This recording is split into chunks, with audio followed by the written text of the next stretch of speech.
여러분, 혹시 이런 생각 해보신 적 없으세요? 왜 정말 똑똑하고 또 유능한 사람들은 이상하게 리더가 되려고 하지 않을까요? 오히려 좀 자격이 없어 보이는 사람들이 권력의 꼭대기에 오르는 모습, 우리 주변에서 꽤 흔하게 보잖아요. 이게 바로 권력의 역설이라는 건데요. 오늘 이 질문 뒤에 숨겨진 비밀을 한번 제대로 파헤쳐 보겠습니다. 네, 바로 이 질문입니다. 왜 가장 유능한 사람들이 권력을 피하는가? 아니, 세상을 훨씬 더 좋게 만들 수 있는 그런 힘을 가졌는데도 대체 왜 스스로 그 힘을 외면하는 걸까요? 자, 지금부터 그 이유를 찾아 함께 떠나보시죠.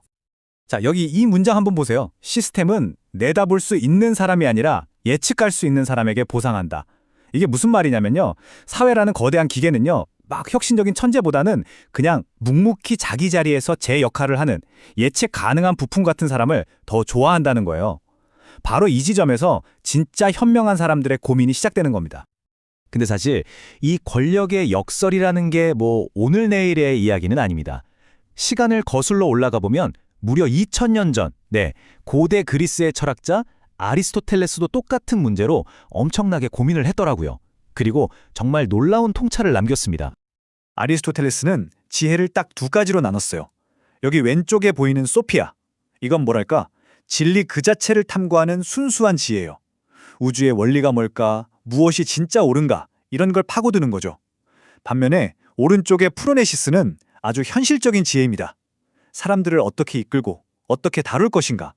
즉, 어떻게 해야 내 말을 듣게 만들까 하는 그런 실천적인 기술에 가깝죠. 문제는 이거예요. 진짜 현자는 소피아, 즉 진리를 추구하는데 통치자가 되려면 프로네시스가 필요하다는 거죠. 결국 진실을 말하는 대신에 대중이 듣고 싶어하는 말을 해야만 하는 그런 딜레마에 빠지게 되는 겁니다. 그래서 아리스토텔레스가 이런 말을 남겼습니다. 권력은 현자의 화폐가 아니라 대중의 화폐다. 이게 무슨 뜻이겠어요? 결국 권력을 유지하려면 진실이 아니라 대중의 믿음, 심지어는 환상까지도 만족시켜줘야 한다는 거예요. 진실만을 쫓는 현자 입장에서는 이건 뭐 자기 영혼을 파는 거나 다름없는 거래인 거죠. 절대로 지불하고 싶지 않은 그런 대가인 셈입니다. 자, 그러면 현자들이 권력을 피하는 이유가 단순히 이런 외부 시스템 때문일까요? 심리학의 거장 칼 융은 그렇게 보지 않았습니다. 그는 문제의 본질이 바로 우리 내면에 있다고 봤어요. 권력이라는 게 우리 영혼의 가장 어두운 부분을 어떻게 깨우는지 지금부터 그림자 왕의 이야기를 시작해 보겠습니다. 융의 이론에 따르면요, 우리 모두의 안에는 그림자라는 게 존재합니다. 이게 뭐냐면 우리가 평소에 아니야, 난 이런 사람 아니야 하면서 애써 외면하고 억누르는 그런 본성들이에요. 예를 들면 뭐 질투, 끝없는 야망, 남을 지배하려는 욕구 같은 것들이죠.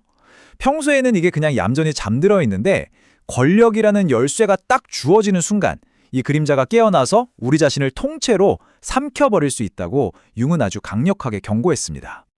그럼 권력이 어떻게 한 개인을 파괴하는지 그 과정을 한번 볼까요?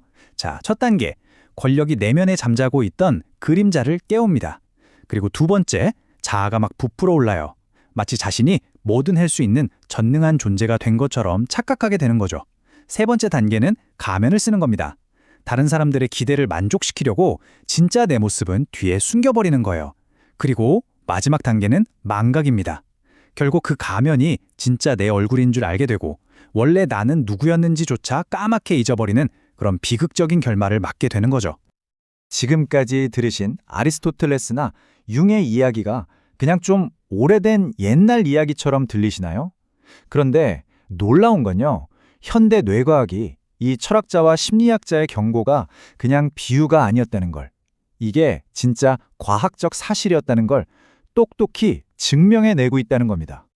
UC 버클리의 심리학자 데커 켈트너 교수의 연구 결과는 정말 충격적입니다. 이분이 권력을 가진 사람들의 뇌를 MRI로 찍어봤는데요. 결과가 어땠을 것 같으세요? 글쎄, 마치 교통사고로 뇌를 다친 환자처럼 다른 사람의 감정에 공감하는 능력이 뚝 떨어져 있더라는 겁니다. 이건 말 그대로예요. 권력이 우리의 뇌 구조 자체를 바꿔서 타인의 고통에 무감각하게 만들어버린다는 거죠. 무섭지 않나요?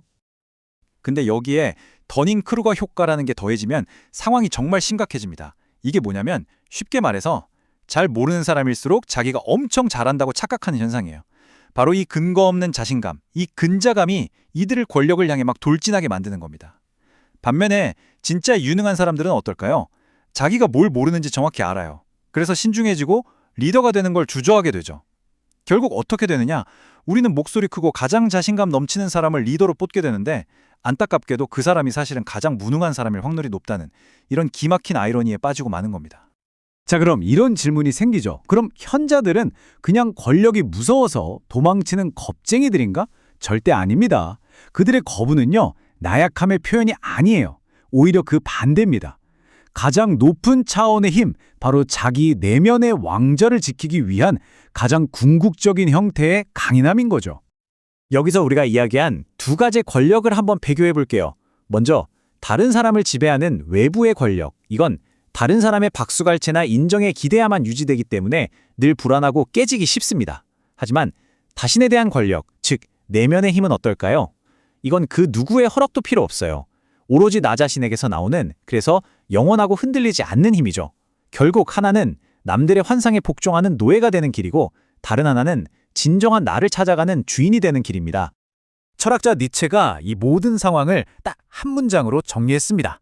스스로를 지휘할 수 없는 자는 지휘받게 될 것이다. 정말 날카로운 말이죠. 어쩌면 우리가 외부의 권력을 그토록 갈망하는 건 우리 내면의 중심이 텅 비어 있다는 아주 슬픈 신호일지도 모릅니다. 네, 바로 이겁니다. 이게 오늘 이야기의 결론이에요. 다른 사람들의 손에 움직이는 꼭두각시 왕이 아니라 내 마음의 왕국을 정복하고 내면의 평화와 조화를 이룬 온전한 자기 자신의 주인이 되는 것. 이것이야말로 지혜로운 사람들이 진짜로 추구하는 진정한 힘의 모습인 겁니다.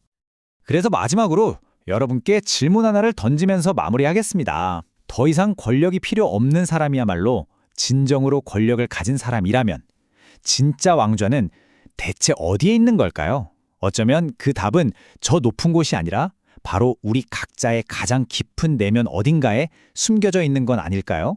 여러분의 진짜 왕좌는 지금 어디에 있습니까?